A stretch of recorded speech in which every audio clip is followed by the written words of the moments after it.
What happens when a movement outgrows its leader, or when its leader abandons the movement? Today, we're pulling back the curtain on the British Labour Party, a party torn between two worlds. On one side, Jeremy Corbyn, the symbol of grassroots idealism. On the other, Keir Starmer, the lawyer-turned-politician, promising electability over ideology.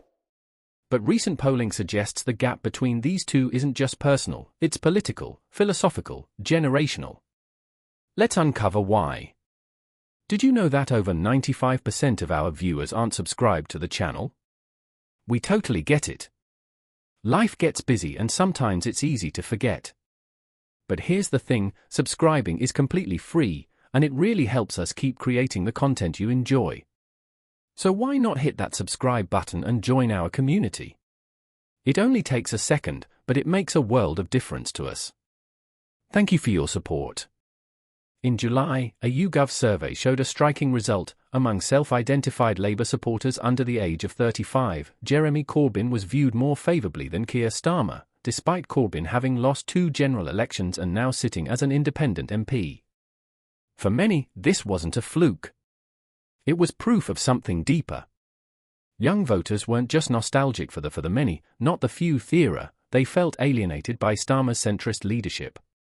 The poll revealed that Starmer's strongest support comes from older, more moderate voters, while Corbyn retains credibility among younger, more idealistic factions.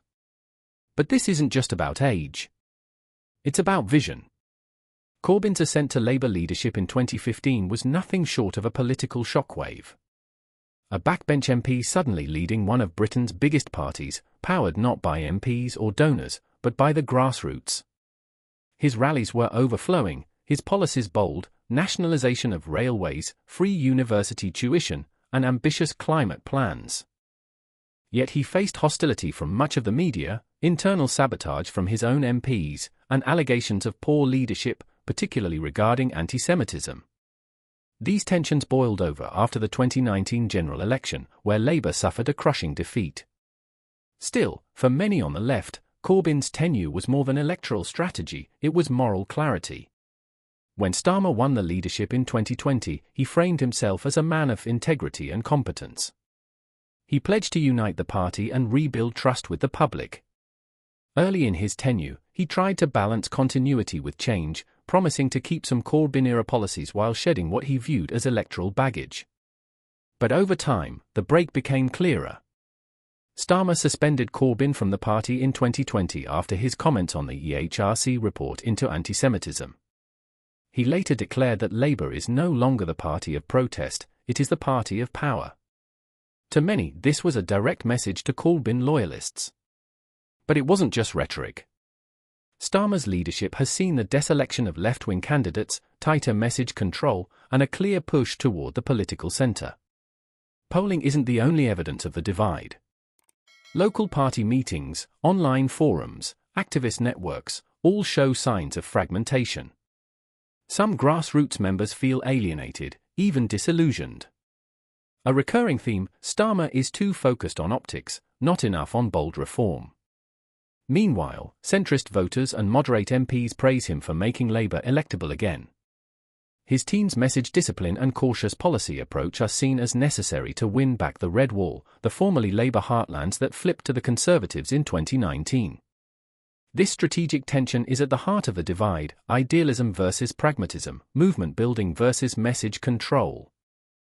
Corbyn may no longer sit as a Labour MP, but Corbynism hasn't vanished.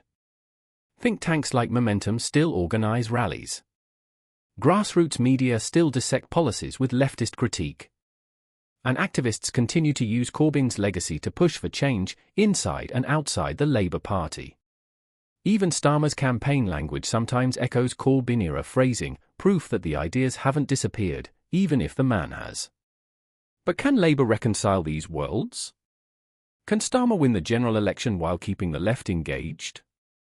With the next general election on the horizon, the stakes couldn't be higher. Starmer's leadership will be tested not just by the electorate but by his own party. Unity will be key, but so will authenticity. Corbyn may not return to Labour, but the energy he unlocked is still out there.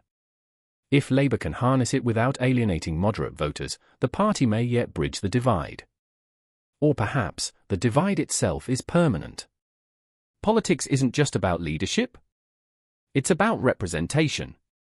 And right now, the Labour Party reflects a nation in flux, torn between nostalgia and strategy, between movement and machine. As viewers, voters, and citizens, it's our job to ask, what kind of party do we want leading the country? And who truly speaks for the many?